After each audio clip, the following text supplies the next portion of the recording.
നമസ്കാരം, എൻ്റെ പേര് ഐശ്വര്യ ക്രിസ്റ്റഫർ. ഹെഡ്ജിന്റെ മാർക്കറ്റ് ടോക്കിലേക്ക് സ്വാഗതം. രൂപയുടെ മൂല്യം എക്കാലത്തെയും താഴ്ന്ന നിലയിൽ. രാജ്യത്തെ GDP വളർച്ച കഴിഞ്ഞ 7 ത്രൈമാസങ്ങളിലെ ഏറ്റവും താഴ്ന്ന നിലയിൽ എത്തിയതിനെ തുടർന്ന് രൂപയുടെ മൂല്യം ഇടിഞ്ഞു. ഡോളറിനെതിരെ എക്കാലത്തെയും താഴ്ന്ന നിലവാരത്തിലാണ് രൂപ എത്തിയത്. അതോടൊപ്പം ഡോളറിനെതിരെ മറ്റ് കറൻസികളിൽ ഉണ്ടായ ഇടിവും രൂപയെ ബാധിച്ചു. രൂപയുടെ മൂല്യം US ഡോളറിനെതിരെ 84.6075 എന്ന നിലയിലേക്കാണ് താഴ്ന്നത്. ഇതിനു മുമ്പത്തെ എക്കാലത്തെയും താഴ്ന്ന നിലവാരം 84.5075 ആയിരുന്നു. അതേസമയം രൂപ ശക്തമായ മൂല്യശോഷണം നേരിടുന്നത് തടയുന്നതിന് റിസർവ് ബാങ്ക് ഇടപെടാൻ സാധ്യതയുണ്ട്. മൂന്നാം ത്രൈമാസത്തിൽ ഇന്ത്യയുടെ സാമ്പത്തിക വളർച്ച പ്രതീക്ഷിച്ചതിലും വളരെ കുറവായതിനാൽ RBIയുടെ മേൽ പലിശ നിരക്ക് കുറയ്ക്കാൻ സമ്മർദ്ദമുണ്ട്.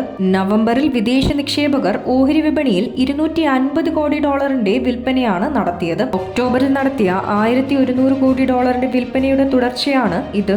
വിദേശ നിക്ഷേപകരുടെ വിൽപ്പനയും രൂപയുടെ മൂല്യത്തെയും പ്രതികൂലമായി ബാധിച്ചിട്ടുണ്ട്. നിഫ്റ്റി 24,250 മുകളിൽ. ജൂലൈ സെപ്റ്റംബർ ത്രൈമാസത്തിലെ GDP വളർച്ച പ്രതീക്ഷിച്ചതിനേക്കാൾ ഗണ്യമായി കുറഞ്ഞിട്ടും ഓഹരി വിപണി ഇന്ന് നേട്ടം രേഖപ്പെടുത്തി. രാവിലെ ഇടിവ് നേരിട്ടെങ്കിലും ഇന്നത്തെ താഴ്ന്ന നിലവാരത്തിൽ നിന്ന് 250 പോയിന്റാണ് നിഫ്റ്റി ഉയർന്നത്.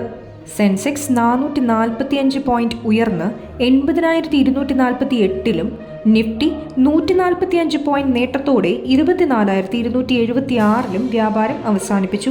UltraTech cement, Grasim industries, Apollo hospitals, Shriram finance, JSW steel എന്നിവയാണ് ഇന്ന് നേട്ടത്തിൽ മുന്നിൽ നിന്ന നിഫ്റ്റി ഓഹരികൾ.